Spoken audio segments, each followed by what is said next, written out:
up with the shoes. Let me get you, your mama choose. Hey boy, hey boy. Hey boy, what's up with her? Try to impress, baby, I don't care. Ha ha, I don't give a fuck. I shook your mind. What you see will shock your mind.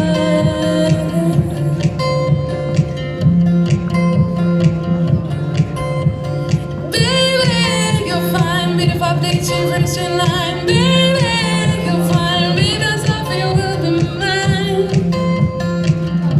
And the sweet In the Renaissance time, there were two philosophers. There were one called Machiavel, who used to write the Principe, and he says in the Principe that all the way to power are good.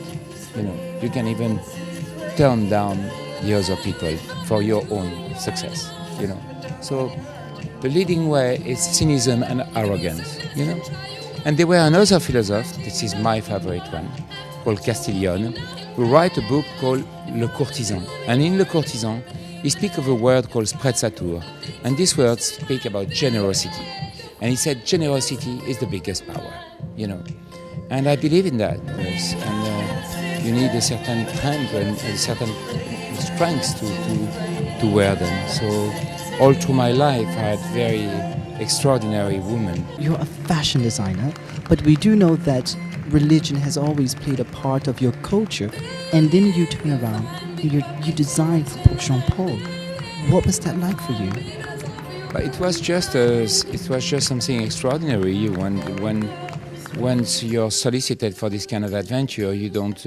It's just the pure destiny. When they ask me to design for this 5,000 priests, 500 bishops, and for the Pope, I just have one concept, which was the rainbow, because the rainbow is a link between Noah and God and the peace with the humanity. And it was really exciting. It was really interesting. He told me after I did that, he says that I used the color as a cement of faith, you know. So this was one of the big things in my life, definitively. The clothes that I designed for him are still into Notre-Dame de Paris, present into the treasure.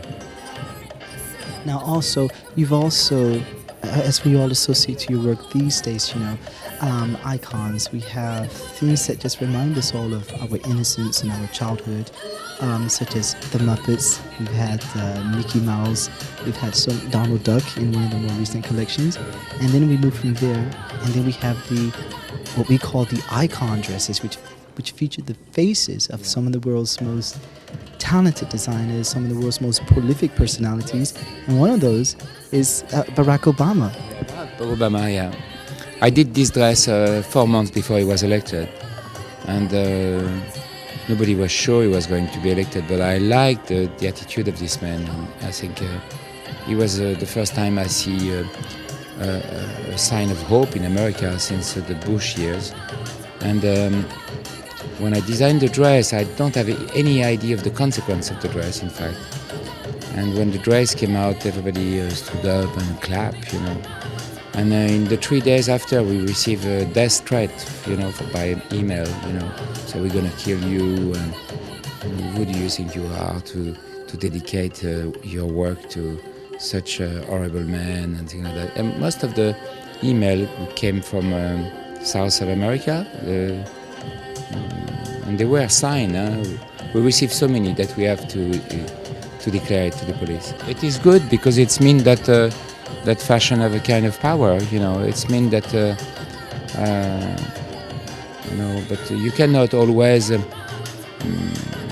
go on that side, you know, because sometimes I would have loved to speak of other people who are today in capture, in detention, but I just believe in my intuition, let's say. You know.